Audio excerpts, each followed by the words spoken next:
Shalom semua. Pada Voice of Pentecost kali ini, kita akan membahas tentang integritas ilahi versus integritas duniawi. Hermann Göring adalah salah satu pemimpin militer dan politik yang sangat setia kepada Hitler pada masa Nazi Jerman. Kesetiaannya sangat besar sehingga apapun yang Hitler perintahkan, ia kerjakan. Dan apa yang Hitler percayai, ia pun percayai. Termasuk dalam kebenciannya kepada orang Yahudi. Secara standar dunia, Göring bisa dikatakan berintegritas karena ia buktikan loyalitasnya pada Hitler, termasuk dalam melakukan kekejaman. Namun, apakah itu integritas yang dimaksud juga oleh Allah? Menurut Kamus Besar Bahasa Indonesia, definisi kata integritas adalah mutu, sifat, atau keadaan yang menunjukkan kesatuan yang utuh sehingga memiliki potensi dan kemampuan yang memancarkan kewibawaan. Sedangkan, menurut Oxford Online Dictionaries, integritas adalah kualitas kejujuran dan memiliki prinsip moral yang kuat, keadaan yang utuh, dan tidak terbagi. Tapi bagaimana di mata Allah? Menurut Kamus Teologi Westminster, integritas adalah sebuah istilah teologis untuk menunjukkan kemurnian dan kejujuran sebagaimana manusia diciptakan dalam gambar dan rupa Allah. Dalam kamus tersebut juga dikatakan bahwa dalam konteks etika Kristen, integritas adalah ketaatan dalam prinsip dan karakter moral yang dibentuk oleh hati nurani Kristiani. Beberapa hal yang perlu digarisbawahi dari definisi integritas ini adalah bahwa seseorang dikatakan berintegritas jika gambar dan rupa Allah pulih di dalam hidupnya, dan juga bahwa integritas itu dibentuk oleh hati nurani Kristiani. Hati nurani Kristiani adalah suatu kesadaran moral yang bersumber dari Allah sendiri. Dengan demikian, kita harus terus melekat kepada Allah agar moral ilahi juga tertransfer ke dalam hidup kita. Sebab di luar aku, kamu tidak dapat berbuat apa-apa. Kata gambar sendiri di dalam bahasa Inggris disebut sebagai image, yaitu kata yang berasal dari akar kata bahasa Latin imago, yang berkaitan dengan kata imitate atau tiru. Kata tiru memiliki implikasi menjadi serupa. Dari pengertian ini, kita mengerti bahwa manusia yang berintegritas adalah manusia yang memiliki keserupaan dalam pikiran, perasaan, kehendak, karakter, sifat, sikap, dan moral dengan kualitas seperti Allah.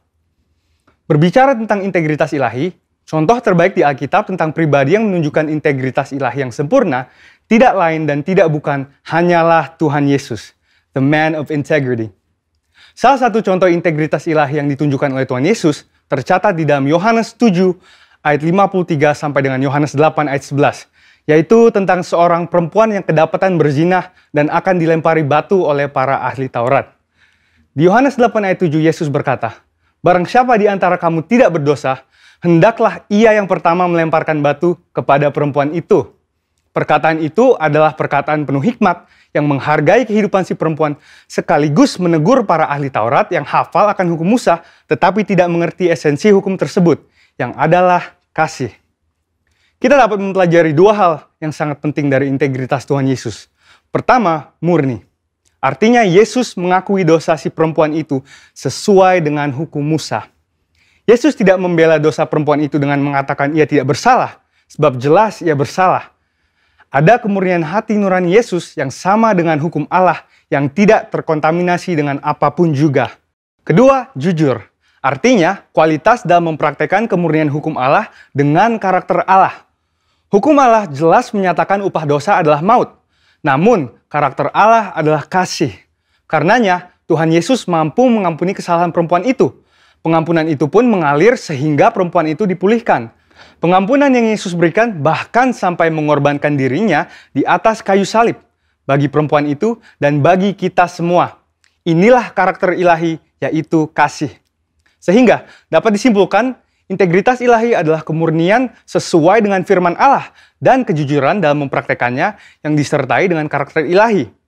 Di sini jelas bahwa integritas ilahi lebih tinggi daripada integritas duniawi dari sisi sumber acuan moral dan keseluruhan cakupan prakteknya dalam kehidupan. Integritas ilahi hanya dimungkinkan untuk dihidupi apabila kita senantiasa bersekutu dan mengenal Allah secara pribadi. Saudara, untuk penjelasan lengkapnya dari tim teologi kami, silahkan cek link yang ada di atas atau scan QR Code yang tersedia. Salam integritas, Tuhan Yesus memberkati.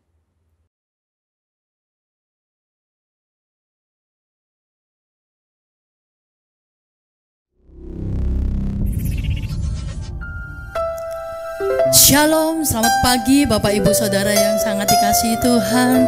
Senang sekali bisa berjumpa saudara di ibadah online ini. Saya percaya kita semua merindukan hadirat Tuhan pada pagi hari ini. Untuk itu, mari kita mau sama-sama memuji Tuhan, meninggikan Tuhan, dan menyenangkan hati Tuhan. Mari sama-sama kita mau naikkan lagu ini. Bukan dengan kekuatanku ku dapat jalani hidupku, tanpa Tuhan yang di sampingku ku tak mampu sendiri.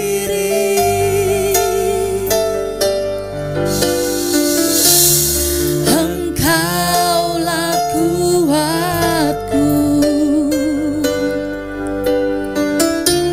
yang menopangku. Ku pandang wajah-Mu dan berseru, pertolonganku datang dari-Mu. Peganglah tanganku, jangan lepaskan. Kaulah harapan dalam hidupku.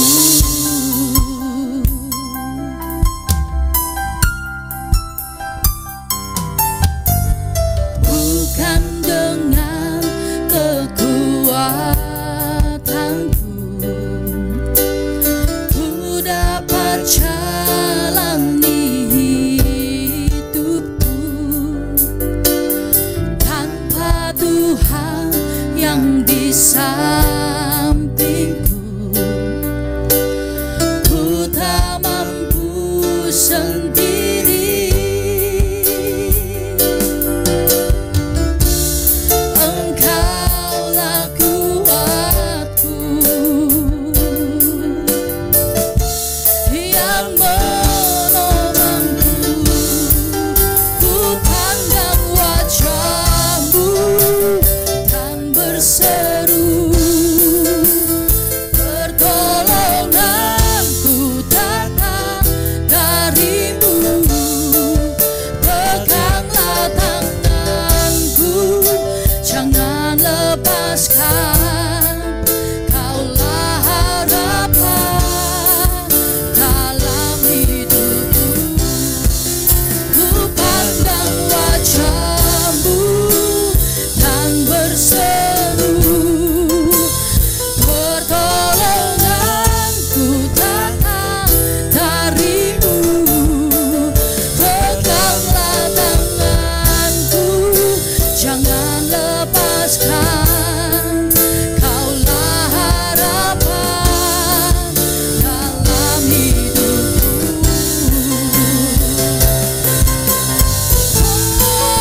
Ku pandang wajah-Mu dan berseru, pertolonganku datang dari-Mu. Peganglah tanganku, jangan lepaskan. Kaulah harapan dalam hidup.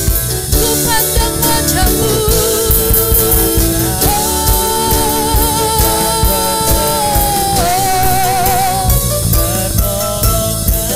pertolongan kami datang hanya dari-Mu ya Tuhan. Peganglah tanganku, jangan lepaskan.